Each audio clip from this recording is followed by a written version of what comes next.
इतिमिति बहुप्रपंच कथा में थोड़ा एक बार साइड ट्रैक करके सम्यक्त्व सम्यक दर्शन एग्जैक्टली है क्या, हमारे अंदर सम्यक दर्शन है या नहीं, ये चेक करना।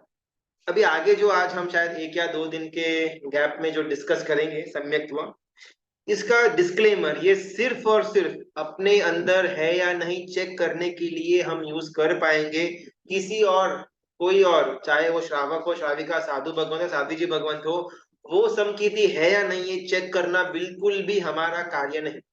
उनका जो वो अपना जाने, हमको खुद के अंदर सम्यक्त्व है या नहीं, या कितना दूर है हम सम्यक्त्व से, वो जानने के लिए हमारा ये प्रयत्न हम आज कर रहे हैं। मेहरबानी करके बिल्कुल भी किसी और के अंदर कितना कम ज्यादा है इसमें कंपैरिजन में हमको जाना है ही नहीं।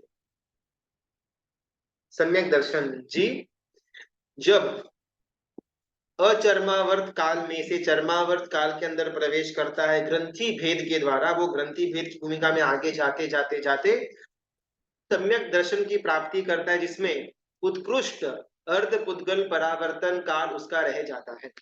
शास्त्र के 2 वर्ड आते हैं, जघन्य और उत्कृष्ट। जघन्य यानी कि मिनिमम, उत्कृष्ट यानी कि मैक्सिमम। यहाँ पर अर्ध पुद्गल परावर्तन काल की जो बात की हुई है वो उत्कृष्ट काल है। जघन्य कम से कम एक भव के अंदर की जिन्होंने सम्यक प्राप्त किया हुआ हो, उसको सेम भव के अंदर मोक्ष हो सकता है मिनिमम में। इसी भव में मैं सम्यक्त्व की प्राप्ति की और इसी भव में मेरा मोक्ष भी हो सकता है।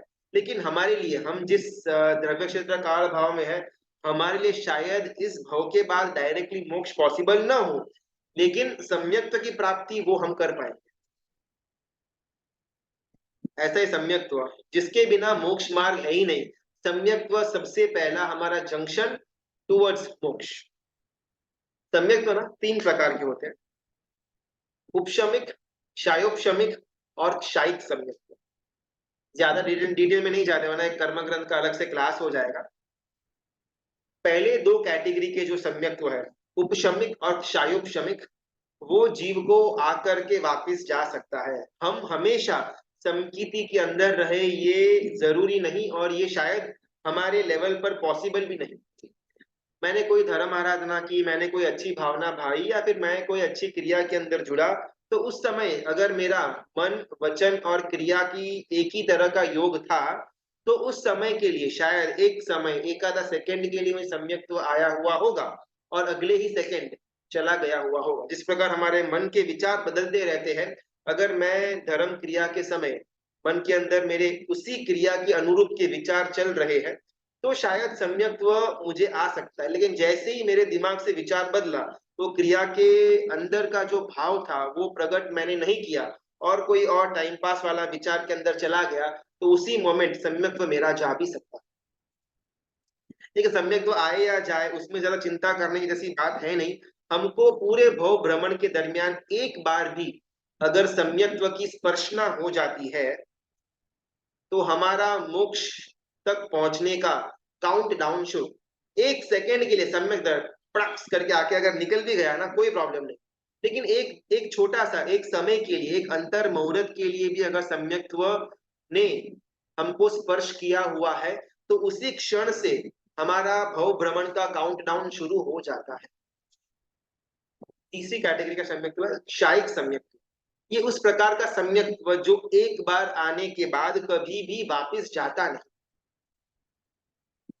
श्रेणिक महाराजा शायिक समकीर्ति थे, रावण शायिक समकीर्ति थे। फिर हमको डाउट आया कि रावण तो सीता हरण वगैरह किया हुआ था, गलत गलत कार्य कर रहे थे, और किसी और की बीवी को किडनैप करके लेकर के आए। भले उनको छुआ ने कुछ गलत कार्य नहीं किया, वो बराबर है, लेकिन किसी और की पत्नी को अगवा करके लेकर आना, ये थोड़ी समकीर्ति के लक्षण हो सकते हैं। कैसे पॉसिबल ही नहीं है। तो सैनिक महाराजा के केस में कहीं ना कहीं हम सेटल डाउन हो सकते हैं।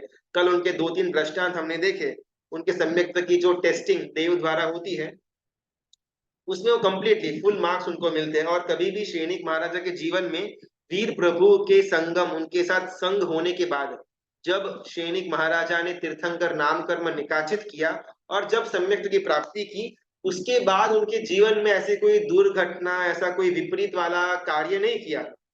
बस हमेशा परमात्मा की आज्ञा के अंदर ही रहे थे। अंतिम समय के अंदर उनके पुत्र कोणिक के द्वारा सैनिक महाराजा को रोज 100 चाबुक हंटर से फटकार मारने में आते थे, उस समय भी सैनिक महाराजा के मन के अंदर कोनिक के लिए एक परसेंटेज का भी रंज नहीं, तिरस्कार का भाव नहीं।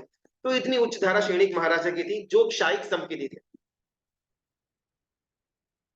What is behind Ravana then? Because Ravana तो एकदम अपने को नेगेटिव कैरेक्टर ही मानते हैं, और शायद उनके जीवन में बहुत ज्यादा ऐसे घटना भी हुई है जिसके अंदर हमको डाउट हो, सम्यक्त्व या मिथ्यात्व का नहीं, सज्जन और दुर्जन का। भाई ये रावण हीरो है या विलन है, सज्जन व्यक्ति है या दुर्जन व्यक्ति है? इतना ज्यादा कंफ्यूजिंग वाला रावण का चरित्र। तो एकदम बारीकी से अगर अपन सम्यक्त्व को, भाषा को समझे ना, तो सम्यक्त्व में ये आता है, जो जैसा है उसको वैसा देखना सम्यक दर्शन है। सम्यक चरित्र में, आचरण में आएगा। यहाँ पर बात सम्यक्त्व, सम्यक्त्व इज इक्वल टू सम्यक दर्शन, जो जैसा है उसको वैसा देखना, फुल स्टॉप, ये सम्यक्त्व है। और यही सम्यक्त्व की जो पराकाष्ठा वाला ऑप्शन, जिसका नाम क्षायिक सम्यक्त्व है, वो रावण के अंदर था। रावण ने सीता का अपहरण किया, सीता का अपहरण करने के बाद भारी मात्रा में मन के अंदर पश्चाताप उत्पन्न होता है, क्यों किया क्यों किया। लेकिन कोई ना कोई पूर्व भव के, पूर्व कर्मों के ऋणानुबंध के कारण उनको अति ज्यादा आसक्ति और राग उत्पन्न हो रहा था सीता के लिए, जो कितना भी करे वो उसको कम नहीं कर पा रहे थे। लेकिन at the same time Ravana ये भी जानते थे कि ये स्त्री मुझे ले डूबेगी। बिकॉज बहुत वर्षों पहले जो हमारा रामायण का डिस्कशन हुआ था, उसमें आया हुआ था कि रावण को केवल यानी भगवंत के द्वारा ऑलरेडी ये इंफॉर्मेशन मिल गई थी कि कोई जनक की पुत्री होगी सीता और दशरथ का पुत्र राम होगा, उन दोनों के कारण से तेरा मृत्यु होने वाला है, ऐसी घोषणा कई केवल यानी भगवंत ने रावण के लिए की हुई थी। तो रावण को एकदम क्लियरली मालूम है कि ये स्त्री सीता मुझे ले डूबेगी। लेकिन फिर भी राग की इतनी भयंकर स्थिति, इतना भयंकर आसक्ति सीता के ऊपर, कि जानने के बाद भी छोड़ नहीं पाते कि अरे सीता के कारण मेरी मृत्यु होने वाली है, चलेगा। सीता के कारण मेरा वंश कंप्लीटली खत्म हो जाने वाला है, चलेगा। सीता के कारण मेरा राक्षस वंश कलंकित हो जाएगा, चलेगा। कितनी भयानक ये राग द्वेष की गांठ। भले दिमाग में एकदम क्लियर था कि ये स्त्री को ज्यादा आसक्ति में मुझे जाना नहीं है, लेकिन कहीं ना कहीं पूर्व संचित कर्म इतने ज्यादा उत्कृष्ट थे कि उसमें से रावण अपने आप को बचा नहीं पाया। लेकिन फिर भी एंडिंग में जब वो रामायण का युद्ध हो रहा था, उनके मृत्यु के 3-4 दिन पहले भी मंदोदरी से रावण वार्तालाप करते समय रावण ये कबूल करते हैं कि मैं जानता हूं कि मेरा सर्वस्व खत्म होने वाला है, ये राम के साथ युद्ध करने के टाइम, युद्ध के अंदर मेरी मृत्यु होने वाली है, मैं अच्छी तरह से जानता हूं। ये रावण की इच्छा कि वो जानते हैं सीता उनको ले डूबेगी, उनके कारण उनका वंश या खुद का मृत्यु होगा, सब सब जानते हैं। लेकिन फिर भी इतने इतना ज्यादा राग। क्या हम हमारे पाप करने समय हमको इतनी क्लैरिटी है कि अभी मैं जो लोभ कर रहा हूं धंधे के अंदर, ये मुझे ले डूबेगा? अभी मैं जो अनीति कर रहा हूं धंधे के अंदर, ये अनीति मुझे ले डूबेगी? अभी रात्रि को जो बहुत आनंद से मैंने खाना खाया, पार्टी दी, ये नरक के अंदर मुझे असह्य वेदना देने वाली है। अभी जो मैंने मेरे परिवार के लिए राग किया, ये राग मुझे भवो भव तक घुमाने वाला है। क्या ये क्लैरिटी हमारे अंदर थी? हमने वो किया न किया वो सब बात की बात, लेकिन सम्यक दर्शन के अंदर क्या वो क्लैरिटी हमारे अंदर थी या नहीं, वो बहुत इंपॉर्टेंट है। रावण मंदोदरी से कहते हैं कि मैं जानता हूं कि ये सीता सब कुछ मेरा लूटा करके चली जाएगी, और शायद मेरी मृत्यु भी ये सीता के कारण से ही होगी, लेकिन दो चीजों के कारण मैं सीता का त्याग नहीं कर सकता। मैं इतना बड़ा बन चुका हूं कि एक बार जो मैंने मेरा इच्छा व्यक्त की, फिर वो इच्छा को पूरा न करना, ये मेरी खुद की भी ताकत नहीं है। इन एसेंस मैं मेरी इच्छा का गुलाम बन चुका हूं, बिकॉज मैं इतना बड़ा बन चुका हूं। ये लंका देखो, सोने की, रत्नों के उसमें स्तंभ जड़े हुए हैं, मणि माणिक के रास्ते हैं। इतनी उच्च स्थिति की लंका जो मैंने डेवलप की, मैंने निर्माण करवाया, तो मेरी क्या कीर्ति और मेरा क्या संपत्ति। इतना बड़ा मैं बन चुका हूं कि एक स्त्री को प्राप्त करने की जो मुझे इच्छा हुई है, वो इच्छा को मैं मार नहीं सकता। ईगो। क्लियरली ये सब रावण ना अपनी पत्नी मंदोदरी के सामने व्यक्त करते हैं कि मेरे ये सो सो सो सो मेरे अंदर ड्रॉबैक्स है जीवन के अंदर। हमने कभी भी हमारे गुरु के सामने या घर वाले किसी भी के सामने या कोई कल्याण मित्र के सामने क्या हमने हमारे ड्रॉबैक्स को एक्सेप्ट किया? यस, ये बहुत गलत करता हूं मैं जानता हूं कि ये करने के कारण मेरा जीवन, मेरा भवो भव बिगड़ेगा, आई क्लियरली अंडरस्टैंड इट, लेकिन क्या करूं, मैं उसको बंद ही नहीं कर पाता। ये ना सिर्फ ऊपर ऊपर से पॉलिशिंग वाली बात नहीं, लेकिन अंदर से आना चाहिए कि ये चीज बंद करने लायक है, मैं कर नहीं पाता। हमारे पापों के लिए, भले कितना भी छोटा पाप हो या कितना भी बड़ा पाप हो, अगर हमारे पापों के लिए हमको ये मन के अंदर भावना उत्पन्न हो, तो कहीं ना कहीं सम्यक्त्व की तरफ हम आगे बढ़ रहे हैं। बिकॉज जो जैसा है उसको वैसा देखना इज इक्वल टू सम्यक दर्शन। ये चीज मुझे डुबाने वाली है, ये चीज मुझे तिराने वाली है, ये क्लैरिटी तो मेरे अंदर हो। सम्यक मेरे पास लगभग 10 मिनट। अच्छा ठीक है, टाइम। सम्यक्त्व से थोड़ा पहले की भूमिका आती है ग्रंथि भेद की भूमिका। ये ग्रंथि भेद जो है वो स्टेपिंग स्टोन टू सम्यक्त्व, और सम्यक्त्व स्टेपिंग स्टोन टू मोक्ष, ये उसका क्रम रहेगा। तो जीवन के अंदर सम्यक्त्व जितना ज्यादा इंपॉर्टेंट है, उससे थोड़ा ज्यादा इंपॉर्टेंट ग्रंथि भेद हो जाता है। जीव जब अचर्मावर्त काल के अंदर है, तो अचर्मावर्त से चर्मावर्त के अंदर उसको लेकर के आने वाला ग्रंथि भेद, ग्रंथि और भेद, ग्रंथि यानी कि गांठ, नॉट, और भेद यानी कि उसके अंदर एक होल होना, हमको क्लैरिटी मिलना उसके अंदर, इसका नाम है ग्रंथि। ओके, तो गांठ किस बात की यहाँ पर गांठ हो रही है? तो गांठ हो रही है राग और द्वेष की। भवो भव तक हमको जो चीज घुमाती रहती है भव समुद्र के अंदर, संसार के अंदर, ऐसी कोई एक चीज अगर हो तो वो सिर्फ और सिर्फ राग और द्वेष है। अगर हमारा जीव ने राग और द्वेष न किए हुए होते तो शायद हमारा कब का नंबर लग गया हुआ होता सिद्ध अवस्था में जाने के लिए, लेकिन एकमात्र राग और द्वेष के कारण से ही हमारा आत्मा भवो भव तक घूमता रहता है। तो ये भवो भव तक जो चीज हमारे आत्मा के साथ एक मेक बन चुकी थी, राग और द्वेष, वो एक एक तरह की मन के अंदर गांठ, ग्रंथियां उत्पन्न करवाती है। और इतनी बखूबी रूप से राग और द्वेष हमारे आत्मा के साथ एक मेक हो जाते हैं कि कभी भी ये चीज मैं नहीं हूं, ये अनुभूति तक हमको नहीं होती। मैं शुद्ध आत्मा हूं, ये राग और द्वेष ऊपर से आया हुआ दूषण है, ये चीज हम समझ ही नहीं पाते। एक समय के लिए जो द्वेष है ना, द्वेष को कहीं ना कहीं अपन कंट्रोल करने का प्रयत्न करेंगे। अभी क्रोध नहीं करना, तिरस्कार नहीं करना, उसके साथ वैर का संबंध नहीं बांधना किसी के साथ भी, बहुत ज्यादा आगे जाकर के गड़बड़ होती रहती है। हम कहीं ना कहीं थोड़ा बहुत जानते हैं द्वेष नहीं करना चाहिए, द्वेष बुरा है, बहुत सुंदर। लेकिन प्रॉब्लम आ जाती है राग के अंदर। अगर हमको हमारे नाम के लिए, शरीर के लिए, हमारे पुत्र के लिए, हमारे घर के लिए, हमारी पत्नी के लिए, हमारे बिजनेस के लिए, हमारे परिवार के लिए अगर हमको राग उत्पन्न होता हो, हमको कहीं पर भी वो नहीं करना चाहिए, वो दूषण है, ऐसा विचार मात्र भी नहीं आता। अरे बेटे के ऊपर प्रेम, बेटे के ऊपर राग तो होना चाहिए, उसमें प्रॉब्लम क्या है?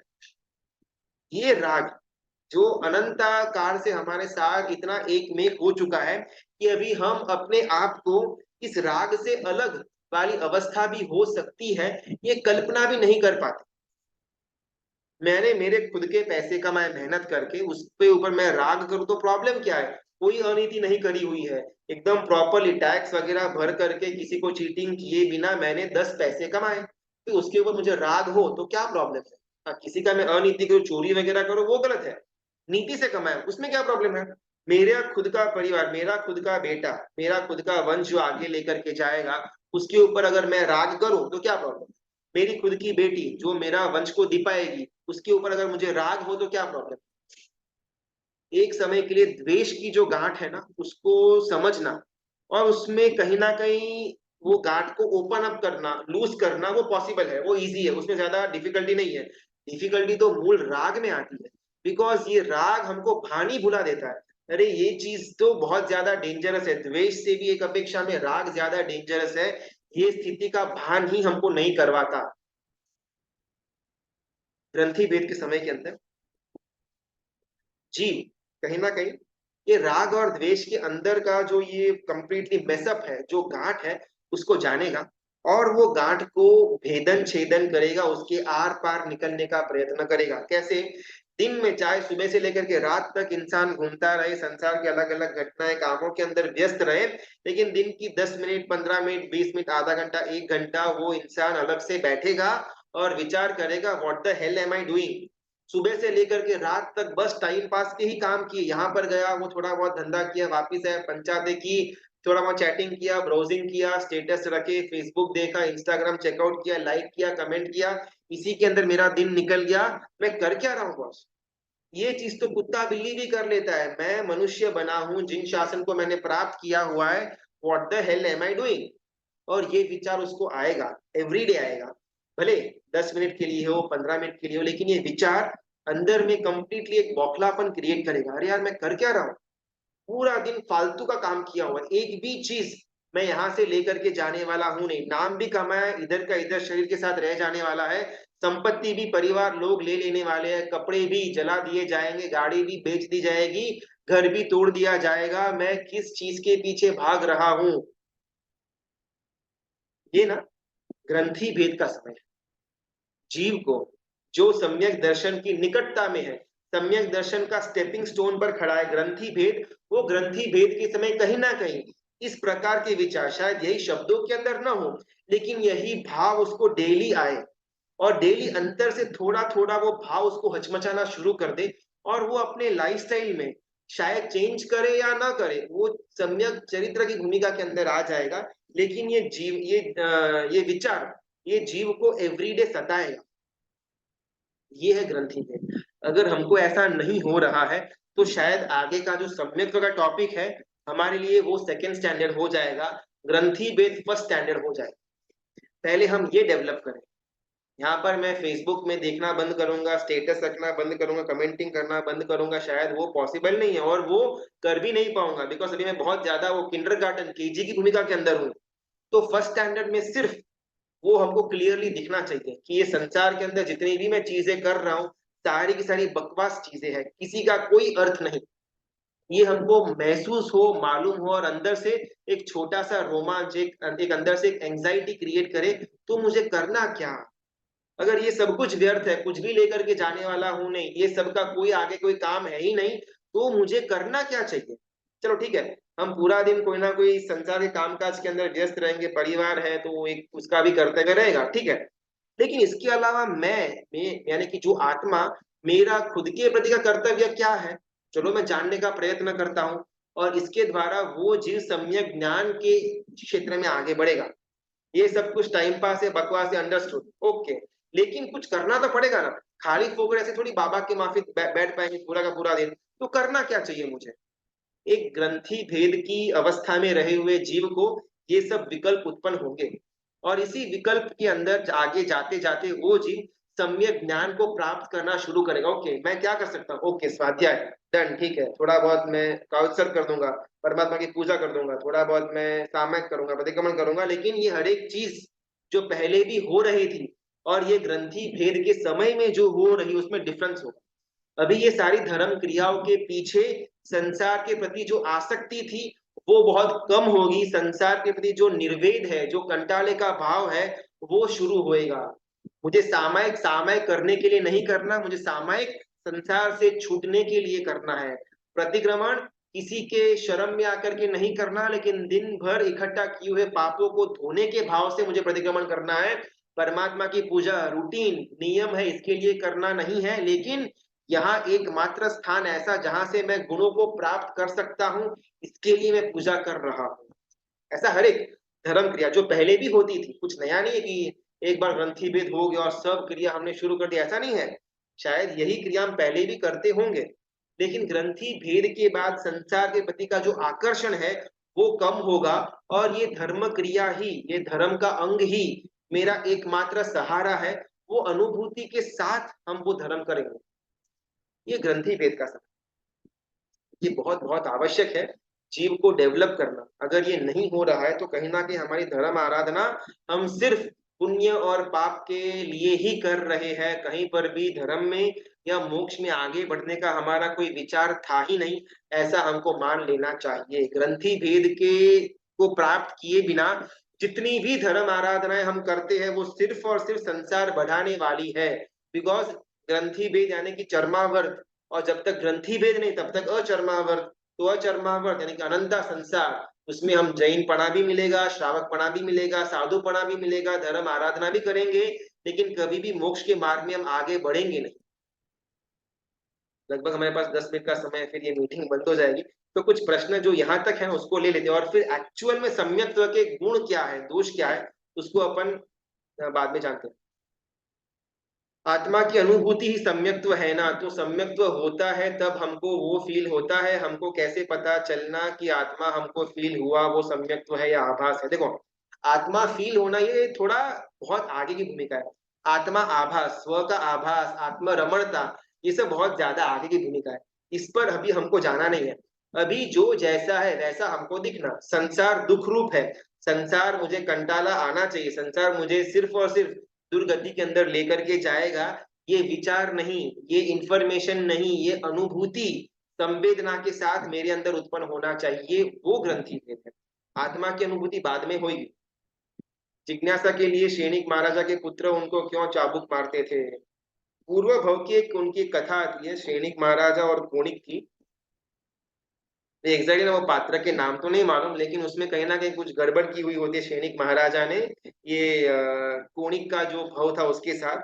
और उसमें कहीं पर भी वो पूर्व भव के अंदर ना सैनिक महाराजा का जो जीव था उनको इतनी ज्यादा द्वेष की भावना कोणिक के जीव के लिए नहीं थी, लेकिन कुछ मिस इन्फॉर्मेशन, कुछ घटना ऐसी होती है जिसके कारण कोणिक के जीव को सैनिक महाराजा के जीव के लिए अत्यंत दुर्भावना प्रकट हो जाती है, और उसी भावना के अंदर मृत्यु को प्राप्त करके कोणिक जन्म लेता है।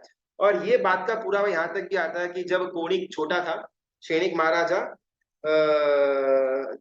के राजमहल में, जब उनकी पत्नी के सूती कर्म चल रहा था, तब पत्नी को एकदम से मन के अंदर विचार आता है कि मैं मेरे पति का मांस खाऊं। अभी कोणिक का जो जीव है वो माता की उदर के अंदर है, और माता को दोहिला उत्पन्न होता है कि मैं मेरे हस्बैंड यानी कि सैनिक महाराजा का मांस खाऊं। तो इससे कहीं ना कहीं वो जो श्राविका है, पत्नी है, नाम एग्जैक्टली याद नहीं सैनिक महाराजा की पत्नी का, वो पत्नी सोचती है कि ये जीव पक्का उसके बाप का वैरी बनेगा बड़ा होकर के। तो मन ही मन डिसाइड कर लेती है कि इस बच्चे को मैं राजमहल के अंदर रख करके बड़ा नहीं करूंगी, इसको मैं बाहर किसी और को फेंक दे दूंगी। और ये जो सैनिक की जो पत्नी है, हाँ चेल्ला रानी का रखा, चेल्ला रानी, तो चेल्ला रानी वो अपने बच्चे को जन्म देने के बाद ही अपने जो दाई वगैरह जो दासी रहती है उनके द्वारा उसको फॉरेस्ट के अंदर भिजवा करके आ जाती है। और सैनिक महाराजा अचानक वो दासी को पकड़ लेते हैं, और फिर मालूम पड़ा कि उनका पुत्र वहाँ फॉरेस्ट के अंदर है, वहां पर उसको वापस लेने के लिए जाते हैं। उस समय वो जो सैनिक महाराजा अपने पुत्र को जो लिया हुआ था, वो पुत्र की जो छोटी उंगली है, वो उंगली को कोई ना कोई पशु खा पशु ने खा लिया था। तो वहां से खून की धारा बह रही थी, उसकी उंगली थोड़ी टूट गई थी, नवजात शिशु है, किसी जानवर ने खा लिया हुआ था। तो उसकी उंगली को इस सैनिक राजा मुंह में रखते हैं, और उंगली का थोड़ा एंड ऐसे कट हो गया था, तो उसके कारण उसका नाम कोणिक पड़ता है। लेकिन ये दृष्टांत ये दिखाता है कि सैनिक महाराजा को कभी भी कोणिक के लिए दुर्भावना थी ही नहीं, न पूर्व भाव के अंदर थी, न इस भाव के अंदर थी।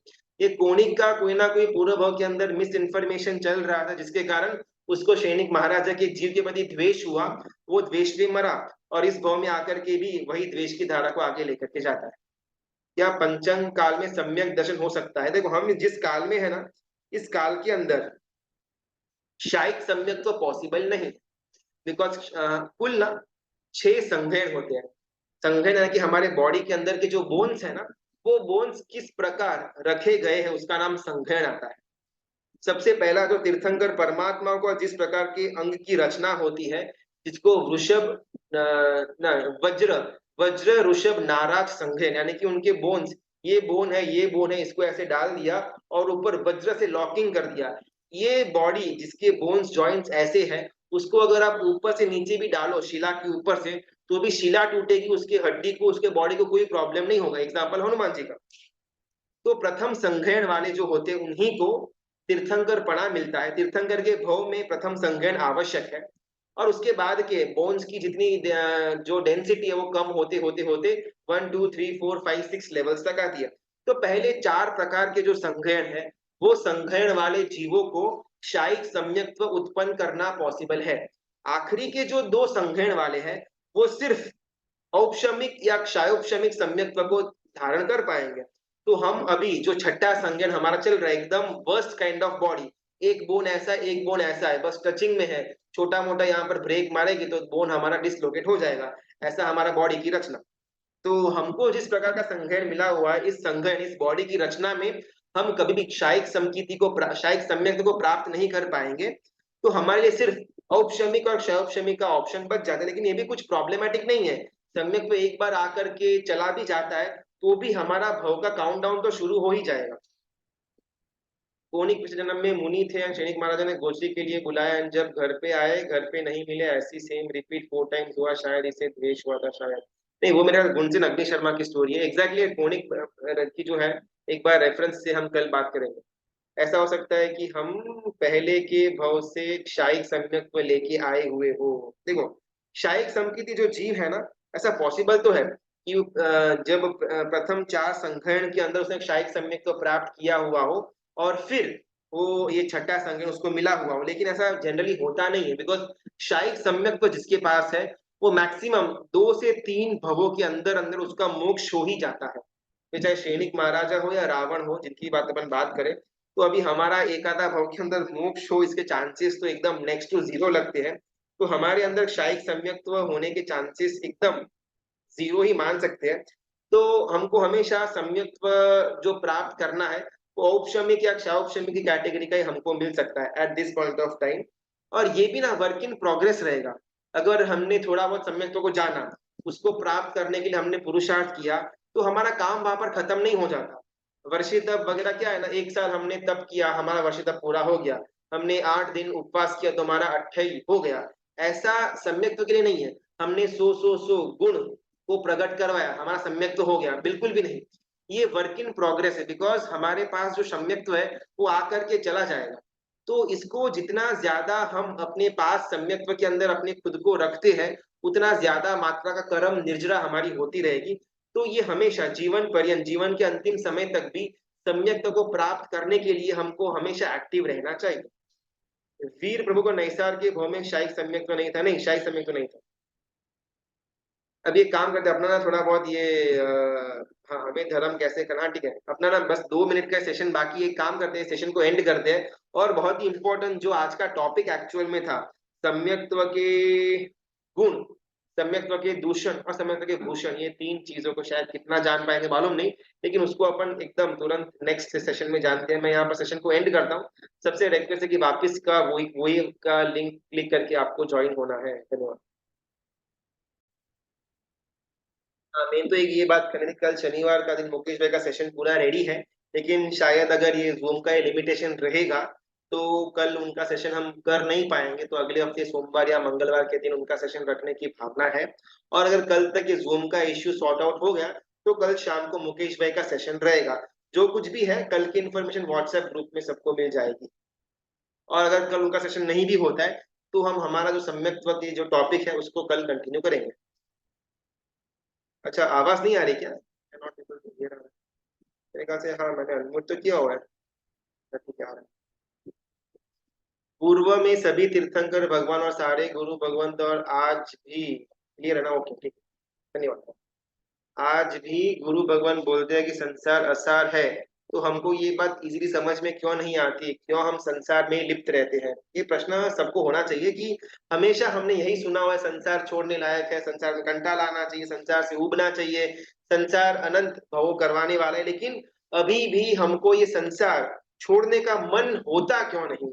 ऑन द कॉन्ट्ररी, हम संसार के अंदर और ज्यादा डूबते चले जाते हैं। हमको ये भान होता क्यों नहीं? हमारा संसार जो इतने समय से चला आ रहा है और शायद मालूम है कितना लंबा चलेगा, उसके पीछे कोई एक कर्म अगर रिस्पॉन्सिबल हो तो वो है मोहनीय कर्म। आठों के 8 कर्मों की जो स्पाइनल कॉर्ड है वो है मोहनीय कर्म। एक बार ये मोहनीय कर्म टूट जाएगा फिर ऑटोमेटिकली बाकी सारे के सारे कर्म पट पट पट पट करके निकल जाएंगे। कि एकमात्र मोहनीय कर्म है ऐसा कि जो हमको अनंत भव करवाता रहता है। राग द्वेष उसके सिपाही है, मिथ्यात्व उसका सेनापति है, और राजा कौन? मोहनीय कर्म। ये मोहनीय कर्म की विशेषता क्या है? ये मोहनीय कर्म इज इक्वल टू दारू पिया हुआ है। अगर हमारे आत्मा को, हमको अगर मोहनीय कर्म है जो है, तो हमारा आत्मा दारू पिया हुआ दारूडिया का माफिक हो जाता है। सच्चा रास्ता, सच्ची वस्तु दिखने के बाद भी वो सीधा चल ही नहीं पाएगा, वो हमेशा आड़ा टेढ़ा या गलत रास्ते पर जाएगा, बिकॉज दारू पिया हुआ है। सिमिलरली मोहनीय कर्म बहुत ज्यादा गाढ़ होता है, तो हमको जो चीज हमारे लिए खराब है वो हमको अच्छी लगती है। ऐसा मोहनीय कर्म लेंस हमको पहना देता है। गुरु भगवान बोलते हैं कि वे संसार के अंदर मत पड़ना, हमको वहीं पर मजा आता है। गुरु भगवान बोलते हैं कि अवीरती में रहने से बहुत ज्यादा पाप का कर्म बंध होता है, हमको अवीरती में रहने में ही मजा आता है। तो ये जो मोहनीय कर्म है ना, हमको एक प्रकार का नशा उत्पन्न करवाता है कि जो चीज हमारे लिए अहितकारी है वो हितकारी हमको दिखलाता है। ये मोहनीय कर्म की जो चाल है, इसको सिर्फ मानसिक पुरुषार्थ से ही हम जीत पाएंगे। जितना भी हम कायिक पुरुषार्थ कर देंगे, इससे मोहनीय कर्म कम हो इसके चांसेस कम है। जितना ज्यादा हम चिंतन करेंगे, 6 प्रकार के जो अभ्यंतर तप है, जितना ज्यादा हम अभ्यंतर तप के अंदर स्थिर होने का प्रयत्न करेंगे, उतना ज्यादा ये मोहनीय कर्म शैवक्षम की ओर जाएगा, वो कम होगा। और अगर मोहनीय कर्म कम होगा, नशा हमारा उतरेगा, तो क्लियरली दिखेगा कि भाई रास्ता ये है, मुझे यहाँ पर चलना है। तो मोहनीय कर्म इज द ओनली कल्प्रिट जो हमको सही रास्ता होने के बावजूद भी हमको सीधा चलने को अलाउ नहीं करता। अगर चेक क्या अगर इस भाव में हम पुरुषार्थ करके फर्स्ट टाइम सम्यक्ता प्राप्त करें, हाँ, एक समय के लिए और कंटिन्यू रखे, तो हाईएस्ट द्रव्य क्षेत्र काल भाव के हिसाब से कब मोक्ष हो सकता है? अपनी बात हुई ना, अर्ध पुद्गल परावर्तन काल। किसी भी जीव को जो ग्रंथि भेद करके चर्मावर्त में प्रवेश कर चुका है और सम्यक्त्व को एक क्षण के लिए, एक सेकंड के लिए, एक समय के लिए भी अगर उसने प्राप्त किया हुआ है, तो उसके बाद उसका संसार कितना बाकी? तो उत्कृष्ट अर्धपुद्गल परावर्तन और जघन्य आधा एक भाव। अभी अर्धपुद्गल परावर्तन का हमने डिस्कशन किया हुआ है, तो उसमें हम ज्यादा आगे जाते नहीं है, लेकिन ये मैक्सिमम लिमिट है। उसके अंदर अंदर भी हो सकता है, डिपेंडेंट कि हमारा पुरुषार्थ कितना है सम्यक्त को प्राप्त करने के बाद वाला। कोई अपने सामने किसके बारे में गलत बोले, हमने उसको उसके साथ हाँ में हाँ मिलाया, तो भी पाप बढ़ेगा क्या? देखो, संसार के अंदर है बराबर, तो हम कुछ रिश्तों से ऐसे बंधे हुए हैं कि जिसको हम चाहे तो भी वो रिश्ते से बाहर नहीं आ पाएंगे। अगर हमारे घर के स्वजन है, परिवारजन है, कोई बहुत ही ज्यादा पाप की आचरणा के अंदर है, हम उनसे अपना कट ऑफ नहीं कर पाएंगे और करना भी नहीं चाहिए। बिकॉज एक ही परिवार के अंदर अगर ऐसा कट ऑफ होकर के बिना बात किए हुए रहेंगे, तो मानसिक तनाव इतना ज्यादा होगा, फिर रौद्र ध्यान, आंख ध्यान वगैरह आ जाएगा। इसके लिए संसार के अंदर ऐसे भी कुछ एंटिटीज हो जाते हैं, मिल जाते हैं, जिसके साथ शायद कट ऑफ करना डिफिकल्ट हो, और वो हमेशा पाप वाली क्रियाओं के अंदर, पंचायत के अंदर, कषायों के अंदर, विषयों की आसक्ति के अंदर ही पड़े हुए हो और हमको भी खींच करके लेकर जाए। पॉसिबल है, और हर जगह वैसे देखने को मिलता भी है।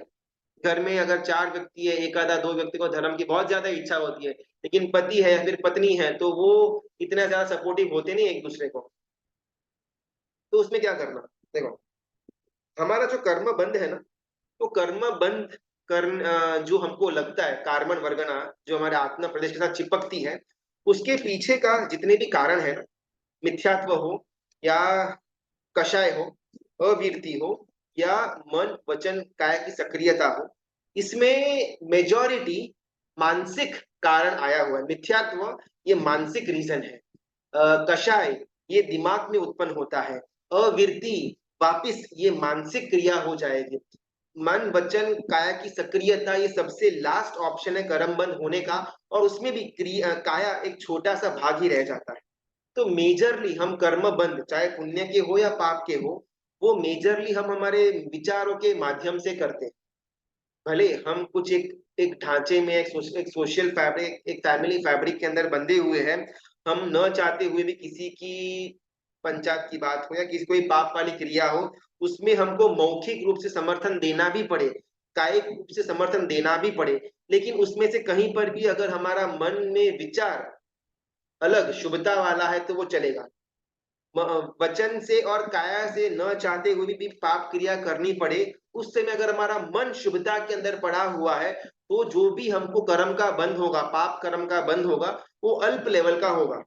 अगर वचन और काया से हमारी पाप की प्रवृत्ति, किसी को हम समर्थन दे रहे हैं, किसी को हम गलत बोल भी रहे हैं, और साइमल्टेनियसली हमारे दिमाग के अंदर ये बात का पुष्टिकरण भी हो रहा है कि हाँ वो बिल्कुल गलत है, ये पंचायत बराबर है, पंचायत में मजा आता है, इन्फॉर्मेशन मिलनी तो चाहिए। अगर हमारे इस प्रकार का विचार चल रहा है तो वो बहुत बड़े पाप कर्म का बंध का कारण बन जाता है। तो हमारे मन को शुभता के अंदर रखना वो पॉसिबल है, और वो हमारे स्व के कंट्रोल के अंदर है। वचन का और काया का जो क्रिया करनी है, शायद किसी के इन्फ्लुएंस में आकर के हमको कुछ विपरीत धारा वाली क्रिया करनी भी पड़े, लेकिन मन के अंदर विचार कौन से रखना, इसके सोल अथॉरिटी हमारे पास है, और इसी से सबसे ज्यादा कर्म बंद होता है। 6 अभ्यंतर तब कौन से? प्रायश्चित, विनय, वयावच, स्वाध्याय, कौसग और ध्यान, ये 6 प्रकार के अभ्यंतर तप। और उसके 6 बाह्य तप होते हैं, वो अनशन, उन्नोदरी तप, वृत्ति संक्षेप, द्रव्य संक्षेप, काय क्लेश और संलीनता। ये 6 बाह्य तप, और 6 बाह्य तपों के द्वारा 6 अभ्यंतर तप के अंदर हमको स्थिर होना है।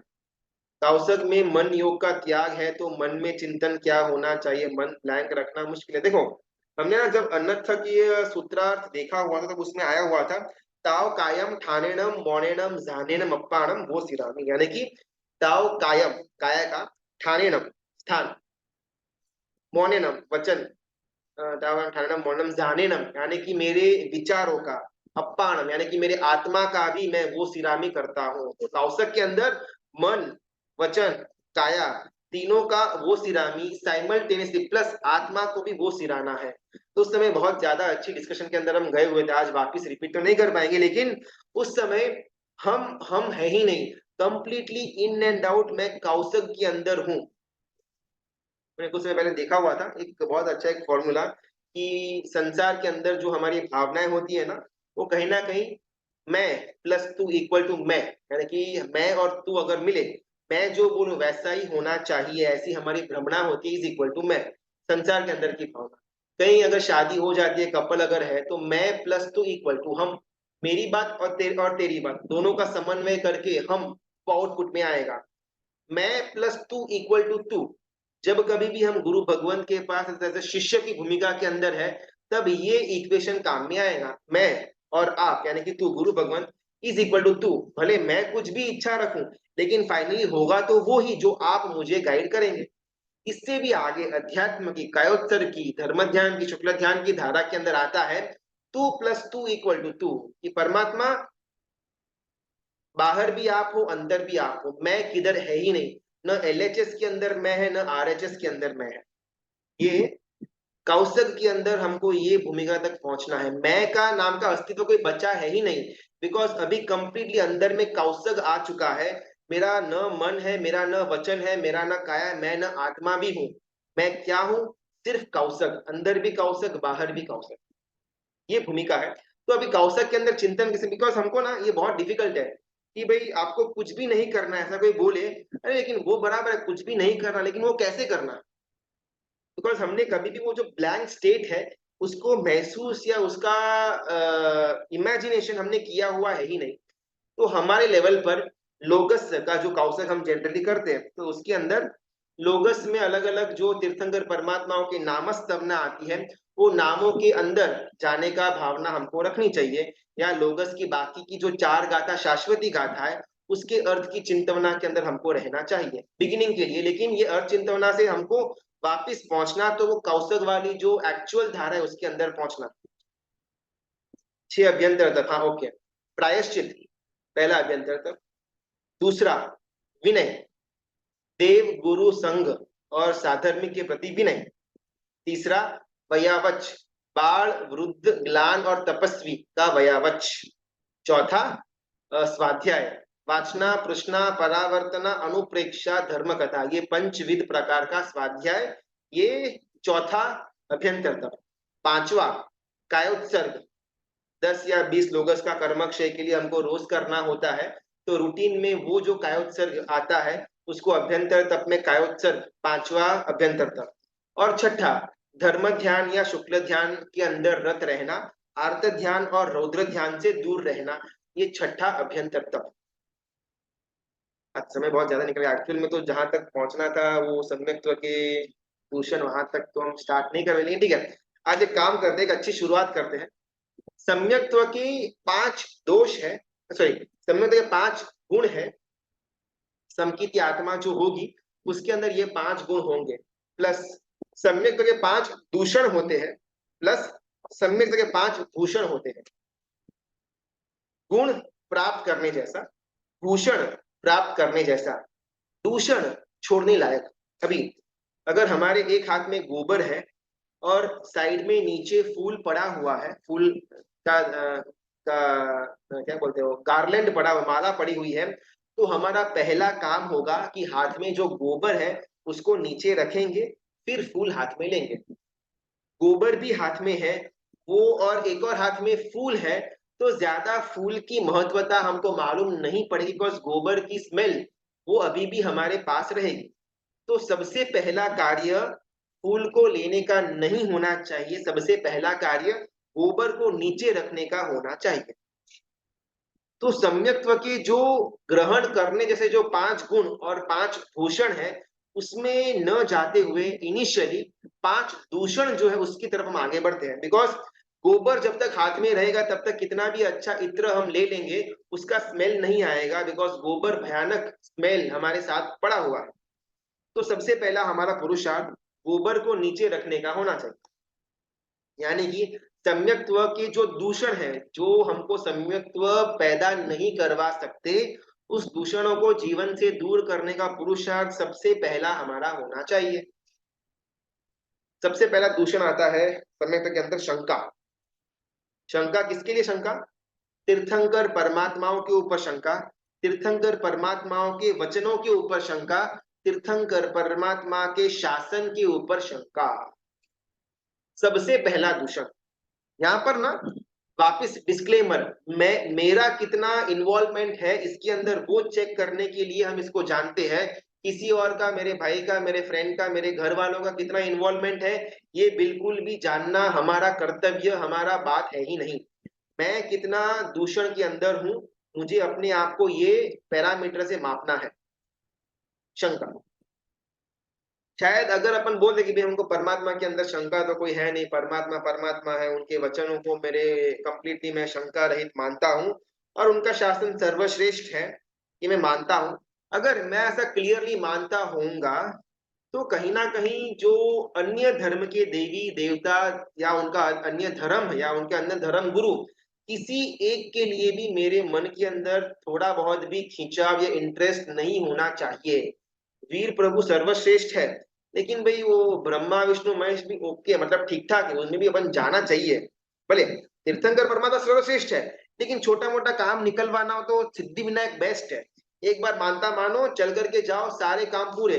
तिरुपति में साल में एक बार जाकर के अपना बाल का मुंडन करवा करके अगर आप कोई भी मानता मानोगे ना, कंप्लीट होनी ही है। अगर इसमें से किसी भी प्रकार का भाव मेरे मन के अंदर चल रहा है, किसी के मन के अंदर चल रहा हो, वो मेरा क्षेत्र नहीं, अगर ऐसा भाव मेरे मन के अंदर चल रहा हो तो कहीं ना कहीं अभी भी मुझे परमात्मा के ऊपर शंका है। परमात्मा से फल जो मुझे मिलेगा उसके ऊपर मुझे शंका है, मुझे परमात्मा के ऊपर शंका है। बाकी देवी देवता से मेरा काम मैं निकलवा लूंगा, फिर परमात्मा किसके लिए मुझे चाहिए, अरियंत परमात्मा क्यों?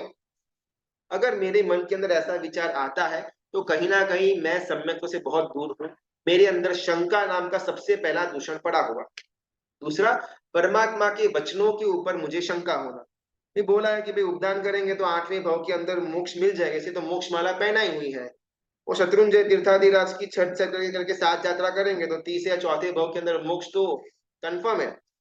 विशेष स्थानक तप करेंगे तो तीर्थंकर नाम कर्म तो उपार्जन होना ही है, कोई सवाल है ही नहीं। ये सारे के सारे फल आराधना के हमको परमात्मा ने शास्त्रों के द्वारा हमको बोला गया है। हमको इसमें मान्यता कितनी, ऐसा तो ऐसा थोड़ी होता है वो ऐसे ही मोक्ष माला पहन लिया और 8वें में मोक्ष थोड़ी हो जाएगा। ये सब ना सिर्फ क्रिया के अंदर जुड़ने के लिए सब दोगली बातें करते हैं, बाकी सब कुछ होता नहीं है। आप 7 बार 2 दिन में कोई पर्वत का ऊपर नीचे करते रहो और मोक्ष मिल जाएगा, ऐसा थोड़ी होता है भाई। अगर हमको मन के अंदर ऐसा कुछ विचार आता है तो कहीं ना कहीं अभी भी परमात्मा के वचनों के अंदर परमात्मा ने जिस क्रिया का फल बोला गया है वो फल के अंदर हमको संदेह है, शंका है। ये सबसे पहला दूषण। तो हमें कभी उनको नहीं मानना चाहिए। देखो, अन्य धर्म के जो देवी देवता है वो अच्छे हैं या बुरे हैं मेरा विषय है ही नहीं। मुझे सर्वश्रेष्ठ तीर्थंकर परमात्मा अरिहंत परमात्मा मिल गए हैं, फिर बाकी क्या है कैसा है मुझे कोई निस्बत ही नहीं है, ये भाव मेरा होना चाहिए। इतने लोग जाते हैं तिरुपति के अंदर, पद्मनाभ स्वामी के अंदर इतना खजाना पड़ा हुआ है, सबसे highest richest temple in the world तो तिरुपति बालाजी, इतने लोग जाते हैं, मैं ही क्यों नहीं जाता। अगर हमको ये सवाल आते तो कभी अभी भी हमको परमात्मा तत्व के अंदर शंका है, मानना नहीं जाना नहीं वो सब बाद की बात, मुझे वो नजर ही नहीं आए। मुझे यहाँ पर सर्वश्रेष्ठ तीर्थंकर मिल चुके हैं, फिर मैं और किधर क्यों भटकूं। अगर भूखे को दूध पाक मिलता है, फिर दूध पाक के साथ अगर कोई समोसा भी है या चटनी भी है ध्यान नहीं जाएगा। मुझे भूख लगी है, दूध पाक मेरा फेवरेट है, मैं दूध पाक ही लूंगा। इसी प्रकार अनंत भव समुद्र में जो मैं घूमता आया हुआ हूँ, जो मुझे शायद एक भी बार इस प्रकार के वितराग परमात्मा नहीं मिले, अभी मुझे मिले हुए हैं, तो और किधर भी मुझे दृष्टि करनी है ही नहीं। वो चाहे कितने भी अच्छे हो या बुरे हो, उनके भक्त जाने, उनके उनका धर्म जाने, मुझे उससे कोई निस्बत नहीं। मैं सिर्फ अरिहंत परमात्मा को मानता हूँ और उन्हीं को पूजता हूँ। इस प्रकार का लेवल वो कहीं ना कहीं सम्यक्त्व की तरफ हमको आगे लेकर के जाएगा। और परमात्मा के ऊपर शंका और बाकी धर्मों के देव हो, उनके गुरु हो या बाकी धर्मों के ऊपर थोड़ा बहुत भी हमको विश्वास आना, ये सम्यक्त्व का सबसे पहला दूषण है। इसमें बाकी धर्म भी आ गए, बाकी धर्म के गुरु भी आ गए। शादी नहीं होती है, 16 सोमवार कर लेंगे, पराली एकादशना होता है, शादी हो जाएगी, सम्यक्त्व से दूर। वो आए हुए हैं संत आसाराम क्या नाम था उनका, हाँ, श्री श्री रविशंकर हो या सदगुरु जग्गी वासुदेव हो, बहुत सुंदर बातें करते हैं, आत्मा की एकदम अलग निरंजन वाली बातें करते हैं। अपन उनको फॉलो करते हैं, जाते हैं, सुनते हैं, मजा आता है। समय से तू, यहाँ पर कहीं पर भी परमात्मा का ऐसा विचार नहीं था कि जैन बने तो जैन के अंदर ही आपको बांध करके रखना, किधर बाहर छोड़ने का नहीं, ऐसा बिल्कुल भी नहीं। लेकिन रत्न मिलने के बाद भी कांच के टुकड़ों के पीछे भागना ये मूर्खता है, और मूर्खता सम्यक्त्व की विरोधाभासी अवस्था है।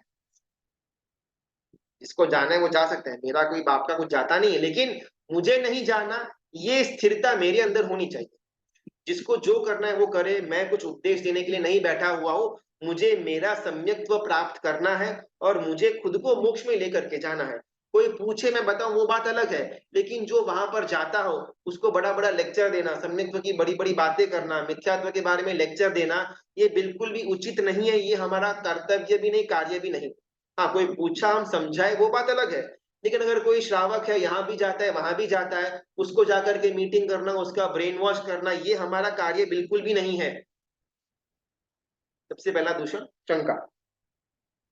अन्य धर्मों के देवों के ऊपर, अन्य धर्मों के गुरुओं के ऊपर या अन्य धर्मों के ऊपर हमको थोड़ी बहुत भी श्रद्धा आना, दैट शोज कि हमको हमारे तीर्थंकर परमात्मा के ऊपर, हमारे गुरु भगवंतों के ऊपर और उनके द्वारा प्ररूपित जैन शासन के ऊपर अभी भी श्रद्धा मजबूत हुई नहीं है। सबसे पहला दूषण ये शंका। हाँ, और उसमें वो आकांक्षा भी आ गया, शंका यानी कि हमारे तीर्थंकर परमात्माओं के ऊपर हमको शंका लगना, और आकांक्षा यानी कि दूसरे धर्म के तीर्थ, दूसरे धर्म के जो देव या गुरु या उनका जो धर्म है उसके ऊपर आस्था बैठना, इसका नाम है आकांक्षा। कुल दो यहाँ पर दूषण पूरे होते हैं, हमारे धर्म के ऊपर शंका, दूसरे धर्मों के ऊपर हमको इच्छा होना या हमारा श्रद्धा बैठना, ये दो दूषण हुए। सम्यक रखें, पहला नाम का नाम शंका, दूसरा दूषण का नाम आकांक्षा। यहाँ पर हम पॉज करते हैं, अगर यहाँ तक सब कुछ क्लियर है या कुछ प्रश्न तो ले लेते हैं, फिर बाकी के जो आगे के 3 दूषण है, उसके बाद 5 गुण है, उसको आगे आने वाले क्लासेस के अंदर हम देखने का प्रयत्न करेंगे। लेकिन फिर से वापिस रिपीट रिपीट रिपीट, ये चीजें खुद को एनालाइज करने के लिए है, किसी और को एनालाइज करना, किसी और को उपदेश देना, इसके लिए हम ये स्वाध्याय नहीं कर रहे हैं। और कोई और ऐसा करता भी हो तो उसके लिए मन के अंदर, हमारे मन के अंदर थोड़ा बहुत भी दुर्भाव या तिरस्कार का भाव उत्पन्न होता हो तो हमको ज्ञान पचा नहीं, हमको उल्टी हो चुकी है। दूसरा जो करे वो करे, मुझे क्या जाता है, वो तिरुपति जाए, वो अजमेर में दरगाह शरीफ में जाए, मेरे को क्या है। ये हमारे मानसिकता होनी चाहिए। हम भले सामना वाला जो यहाँ पर भी जाए वहां पर भी जाए उसको कुछ गलत ना बोले, लेकिन ये देखने से अगर हमारे मन के अंदर वो व्यक्ति के लिए किंचित मात्र भी द्वेष या नापसंदगी या जुगुप्सा का भाव उत्पन्न होता है तो हमको ज्ञान पचा नहीं, हमको ज्ञान की वॉमिट हो चुकी है। तो शायद वो ज्ञान हम आगे जाए उससे पहले हमको हमारी भूमिका बांधनी पड़ेगी। हमें कभी उनको, हाँ, एज श्वेतांबर दिगंबर मंदिर जाना एक्सेट्रा भी इसमें ही आएगा। देखो ये ना थोड़ा बहुत वो डिबेटेबल हो जाएगा। हमारे पास अगर ऑप्शन है कि हमारे नजदीक में श्वेतांबर के ही मंदिर है तो वो सर्वश्रेष्ठ ऑप्शन रहेगा। लेकिन हम ऐसी जगह पर रहते जहां पर कोई श्वेतांबर का मंदिर है ही नहीं, सिर्फ एक आधा दिगंबर का मंदिर है, तो वहां पर एक अच्छी भावना से हम जाए उसमें प्रॉब्लम नहीं है।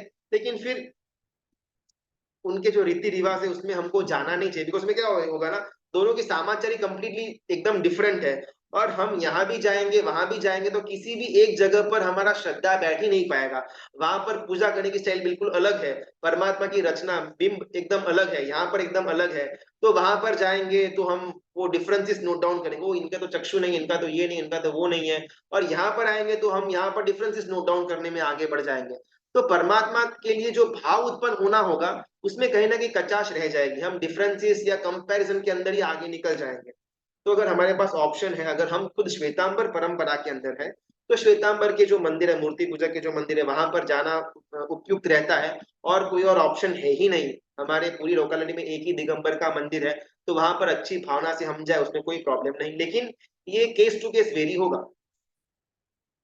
हमारे कुलदेवी में तो पूजनीय होते हैं। हाँ देखो, कुलदेवी का हमने टॉपिक बहुत बार लिया हुआ था, एकदम शॉर्ट में निपटाते हैं। कुलदेवी का अगर हम मान्यता करते हैं उसमें कोई प्रॉब्लम नहीं, लेकिन कुलदेवी को हमको एक रक्षक के रूप में देखना है। इन्होंने हमारे कुल की रक्षा करी हुई है, इसके लिए इनको मैं वंदन नमन प्रणाम करता हूँ बस।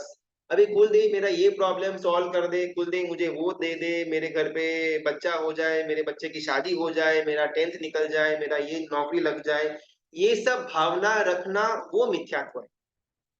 और ये सेम टू सेम भावना अगर हम हमारे परमात्मा के सामने भी रखते हैं तो भी हम मिथ्यात्व। संसार की एक भी मांगनी किसी के सामने रखना ही नहीं, ये सम्यक्त्व। 70-80 साल का जीवन मिला हुआ है, उसमें कोई चीज मिली तो भी क्या, न मिली तो भी क्या, अनंत भव हम करते आए हुए, कितना ज्यादा हमने दुख सहन किया हुआ है। अभी यहाँ दो चार चीज मिली तो भी ठीक, न मिली तो भी ठीक, उसमें कौन सा बड़ा हमको अधूरापन महसूस होने वाला है, ये भूमिका होनी चाहिए। कुलदेव के पास जाना चाहिए अगर हम मानते हैं तो, और उनको रक्षक के भाव में, वो रक्षक की तरह हमारे कुल की एक हिफाजत करते हैं, तो वो भाव में उनको वंदन करना ही चाहिए, उसमें कोई दो मत नहीं। लेकिन वहां आगे जाकर के संसार की मांगनी वगैरह अगर हमारी शुरू हो जाती है तो वहां पर हमको ब्रेक लगानी चाहिए। यूएसए में हमारे नजदीक मंदिर है, वहां नौकर गिने तो चलता है। हाँ, चलता है, प्रॉब्लम नहीं। अगर नौकर तो आप घर पे भी गिन सकते हैं, मंदिर जाकर के भी गिन सकते हैं, जहां पर आपको भावना अच्छी महसूस होती हो वहां पर जाकर के नौकर गिनना। चलिए आज टाइम भी अपना हो जाता है। कुल हमने दो दूषण देखे सम्यक्त्व के, शंका और आकांक्षा। और इसके पहले बहुत इंपॉर्टेंट ग्रंथि भेद। सम्यक्त्व में हम आगे बढ़े, साइमल्टेनियसली हमारा ग्रंथि भेद का समय भी नजदीक आए, और ये हम पुरुषार्थ से ही कर पाएंगे, अपने आप बिल्कुल भी नहीं होने वाला। बहुत बार अपन क्या वो सोचते हैं अपने आप हो जाए, कर्म का उदय होगा तो दादा बैठे यात्रा करवाएंगे तो गुरु भगवान आशीर्वाद देंगे तो उद्धार हो जाएगा, वो सब चीज हो जाएगी। लेकिन ग्रंथि भेद का जो क्रिया है, सम्यक की जो क्रिया है, सम्यक को प्राप्त करने का जो रास्ता है, वो सिर्फ और सिर्फ पुरुषार्थ के ऊपर ही निर्भर है, और कोई न्याय यहाँ पर चलता नहीं। तो मानसिक पुरुषार्थ करें ग्रंथि भेद में आगे बढ़ने के। मेरे ससुराल साइड में मेरे रियल ननद के हस्बैंड ने सबरीमला में माला चढ़ाए है, should I be supporting that, how do I respond to that. देखो, हमारे घर में किसी ने सबरीमाला की माला चढ़ाई हुई है, हमको क्या, क्या आपको उनकी अनुमोदना करनी है, क्या आपको उनके लिए कोई बड़ा फंक्शन करना है, या फिर क्या आप उनको वाहवाही करनी है? नहीं ना। वो शबरीमाला की माला पहने या फिर वो दरगाह में जाकर के चद्दर उड़े, अपने को क्या। हाँ, अगर उन्होंने आपसे आपका ओपिनियन मांगा तो बात अलग है, तो उनको सच्चा रास्ता दिखाने का हमको प्रयत्न करना चाहिए, उसमें आपका कोई रोल नहीं। आप उनको मना भी बोलेंगे तो भी आपकी बात वो रखने वाले नहीं है, तो अपने को जाना ही क्यों। उनको जो करना है वो करें, मुझे नहीं करना। मैं पर्सनली मेरे धर्म के अंदर कंप्लीटली सेटिस्फाइड हूँ, ये काफी है। उनको जो करना है वो करे, वो मेरा कप ऑफ टी नहीं है। चलिए आज समय हमारा हो जाता है। पितरा की आज्ञा विरुद्ध कुछ भी बोला तो मिच्छामि दुक्कडम, सबका बहुत बहुत धन्यवाद, अनुमोदना। कल का जो भी होगा, या तो मुकेश भाई का सेशन होगा या फिर यही सम्यक्त्व की धारा को हम आगे लेकर के जाएंगे। जो भी होगा व्हाट्सएप के ग्रुप के द्वारा आपको बताया जाएगा। सबका धन्यवाद, प्रणाम।